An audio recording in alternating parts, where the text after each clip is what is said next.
gontok-gontokan, kemudian pesah kongsi, tidak lulus.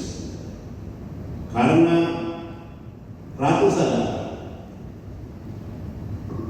begitu hebatnya tugas-tugas politik kita, negara ini, semua persoalan-persoalan bangsa harus dipikul bersama, keroyokan. Sama dengan FKUB, kerukunan itu tugas semua pihak. Sehingga aku bersyukur Kapolri turun, Presiden perhatiannya bagus, Kementerian Agama bagus, Kementerian Dalam Negeri bagus, gubernur-gubernur banyak yang bagus, walaupun banyak yang tidak bagus. Bupati wali kota juga itu banyak yang bagus dan banyak juga yang belum bagus. Supaya diikuti geraknya Presiden, geraknya Kementerian Agama, geraknya Kementerian Dalam Negeri, harus koyokan. Kita harus semuanya berkoalisi. Di kerukunan beragama ini, kerja kerukunan harus koyokan berkoalisi, sehingga pepatah itu berjalan. Bersatu kita teguh, bercerai kita runtuh. Bersama-sama kita pasti bisa. Sehingga berkoalisi di Indonesia ini bisa pasti. Ya, ini tata negara Indonesia. Tata negara Indonesia. Ya. Di Indonesia ini tidak mengenal oposisi. Tidak mengenal. Semua bertanggung jawab. Sekali itu sebagai undang-undang, maka semua bertanggung jawab. Gak ada yang bilang saya tidak ikuti. Sekali itu sebagai peraturan pemerintah, semua turut. Itu Indonesia. Beda dengan negara lain yang menganut sistem oposisi, keroyokan. Dan ini kita sudah di kerukunan ini kita sudah rasakan. Ya, kita sudah rasakan berbahaya. Nah, kemudian oleh karena itu saya pada kesempatan ini Ratu menyampaikan penghargaan yang setinggi-tingginya kepada Bapak Presiden Republik Indonesia, Bapak Joko Widodo. Selanjutnya akan meninggalkan tugas beliau sebagai Presiden 20 Oktober. Kami seluruh jajaran FKUB menyampaikan selamat jalan Pak Jokowi, melanjutkan pengabdian kepada bangsa dan negara. Walaupun tidak sebagai Presiden, tetapi banyak jalan mengabdi untuk bangsa dan negara. Dan selamat datang Pak Prabowo Subianto. Kami yakin di bawah kepemimpinan Pak Prabowo Subianto dan Bapak Gibran Raka Buming Raka, Indonesia akan semakin baik. Kita akan dukung. Karena sikap politik kami. Nah, sekarang sikap politik pilkada pilpres. Bagi kami, Jenderal,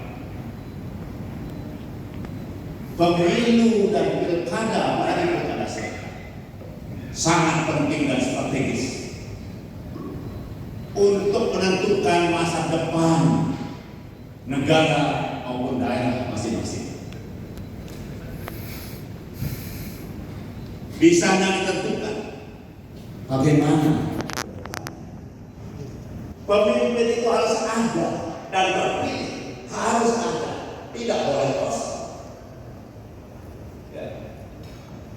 Oleh karena itu, kami mempunyai komitmen pemilu, pilpres, legislatif, DPR, DPD, DPRD harus sukses, harus berjalan baik sesuai dengan perundang-undangan yang berlaku. Dan kemudian pilkada itu memilih gubernur, wakil gubernur, bupati, wakil bupati, wali kota, wakil wali kota juga harus sukses. Tidak boleh tidak sukses. Oleh karena itu, kami di Bima ini meminta kepada seluruh masyarakat Indonesia, umat beragama semua, daftarlah ke TPS, coblos yang baik, kecuali TNI Polri, Jenderal Polri. Ya. Nasihat aku sebagai Ketua Umum Asosiasi Sepak Indonesia, kita harus memilih. Kalau kita bersyukur, kalau yang dipilih itu adalah yang terbaik, yang baik-baik, pilih yang terbaik, yang baik-baik. Tetapi kadang-kadang kita dihadapkan pada calon-calon yang semuanya tidak baik, kurang bagus, atau tidak bagus. Tetap kita harus memilih. Pilihlah yang terbaik, yang jelek-jelek sekali. Ini untuk mensukseskan kepemimpinan. Karena kita sadar, walaupun kita sadar bahwa presiden tidak memimpin sendiri, memimpin negara ini adalah satu Pancasila, Bhinneka Tunggal Ika, Undang-Undang Dasar 45, kemudian turunannya undang-undang. Itu yang memimpin negara ini. Presiden melaksanakan. Kemudian ada juga yang memimpin, DPR, DPD, Mahkamah Agung, ada BPK, dan so on. Banyak. Di kabupaten kota provinsi juga demikian. Jadi kalau sekali lagi mereka benar-benar guyup keroyokan, negara ini pasti berhasil. Karena border pada negara kita sudah menyiapkan ketatanegaraan yang bagus buat kita semua. Sikap politik yang berikutnya, kita seperti yang disampaikan oleh Bapak Komjen Sadar, bahwa kita tidak berpolitik praktis, kita tidak ikut-ikutan, dukung